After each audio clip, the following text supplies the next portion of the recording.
నమస్కారం. నేను రేగం మత్స్యలింగం, అరకు నియోజకవర్గం శాసనసభ్యులు వైఎస్ఆర్ పార్టీ.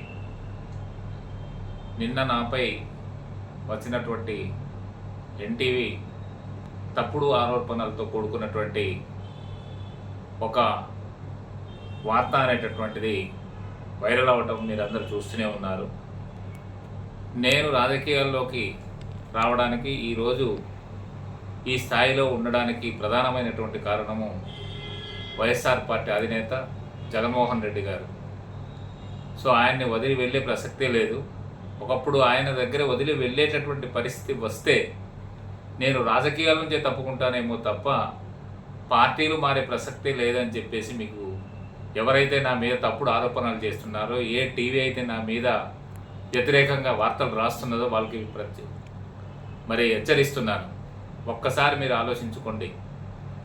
ఒకసారి ఒక వార్త రాసేటప్పుడు కానీ, లేదా అనుకుంటే తప్పుడు కథనాలు ప్రసరించేటప్పుడు కానీ వాస్తవాలు ఏంటన్నది మాత్రం మీరు ఒక్కసారి గుర్తుంచుకోవాల్సిన అవసరం ఉందని చెప్పేసి కూడా మీకు హెచ్చరిస్తూ ఉన్నాను. ఎవరైతే నా మీద తప్పుడు ఆరోపణలతో మీరు ఎన్టీవీలో వార్తలు ప్రసరించారో మీరు ఒక్కసారి గుర్తెరిగి మీరు వార్తలు ప్రచురించాలని చెప్పేసి కూడా మీకు హెచ్చరిస్తూ ఉన్నాను.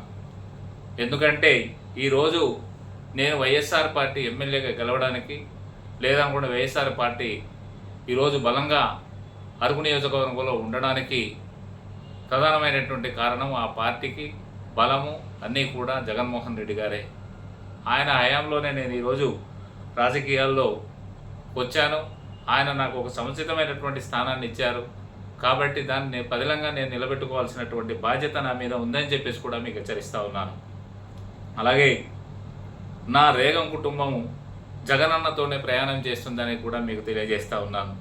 నాపై తప్పుడు ఆరోపణలు చేసి ప్రజలను తప్పుదోవ పట్టిస్తున్న నేపథ్యంలో నేను పార్టీ అన్నానని చెప్పేసి ఎన్టీఏలో వచ్చినటువంటి వార్తలైతే అది పూర్తిగా అవాస్తవం అని చెప్పేసి ప్రజలకు తెలియజేస్తూ ఉన్నాను.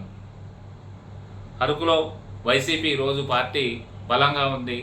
దాన్ని చూసి ఈ ఎన్డీఏ నాయకులు కానీ, కూటమి ప్రభుత్వంకు ఉండేటటువంటి నాయకులు కానీ దానికి మింగుడు పడలేనటువంటి పరిస్థితుల్లో ఈ రకమైనటువంటి ఆరోపణలు నా మీద చేస్తూ ఉన్నారని చెప్పేసి కూడా మీకు తెలియజేస్తూ ఉన్నాను. అలాగే ఈ వార్తలు రాసే ముందు వాస్తవాలు ఏంటన్నది మీరు తెలుసుకోవాల్సినటువంటి వాస్తవాలు ఉన్నాయి.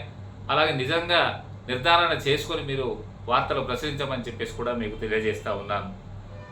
మీరు ఈ తప్పుడు కథనాలు సృష్టించి తప్పుడు వార్తలు ప్రచురించి ఎవరైతే మా పార్టీకి చెందినటువంటి కార్యకర్తలు కానీ, నాయకులు కానీ ఉన్నారో వాళ్ళ మీద అభద్రతా భావం అనేటటువంటి పెంపొందించవద్దని చెప్పేసి కూడా మీకు హెచ్చరిస్తూ ఉన్నాను. ఇప్పటికైనా తెలుసుకోండి. ఈ ఎమ్మెల్యే స్థాయికి తీసుకొచ్చినటువంటి పార్టీని నమ్ముకొని నేను కానీ, నా కుటుంబం కానీ, అలాగే నియోజకవర్గాల ప్రజలు కానీ ఈరోజు మేము పనిచేస్తూ ఉన్నాం. కాబట్టి ఇది కట్టే కాలే వరకు కూడా నేను జగనన్నతోటి నా ప్రయాణం అని చెప్పేసి కూడా మీకు తెలియజేస్తున్నాను. కాబట్టి నా యొక్క నియోజకవర్గ ప్రజలారా, మీరంతా కూడా వెన్నంటూ ఉన్నంత వరకు ఎలాంటి కథనాలు సృష్టించినా సరే, ఎలాంటి తప్పుడు ఆరోపణలు చేసినా సరే మీరు నమ్మవద్దని చెప్పేసి కూడా మీకు అందరికి తెలియజేస్తూ ఉన్నాను. కాబట్టి మీరంతా కూడా సమయానంతో మన పార్టీ బలోపేతానికి, అలాగే మన నియోజకవర్గం యొక్క బాగోగుల కోసం మీరంతా కూడా తోడ్పాటు అందించి ఇక మునుముందు మన పార్టీ ఇంకా బలంగా పనిచేయడానికి మీ సహకారం అందించాలని చెప్పేసి కోరుతా ఉన్నాను. అలాగే ఈ కూటమి నాయకులకి ఏంటంటే రాబోయేటటువంటి స్థానిక సంస్థల ఎన్నికల్లో మరి వాళ్ళకి వణుకు పుట్టేటటువంటి విధంగా మనం పనిచేయాల్సినటువంటి అవసరం ఉంది కూడా అని చెప్పేసి తెలియజేస్తా ఉన్నాను. నమస్కారం.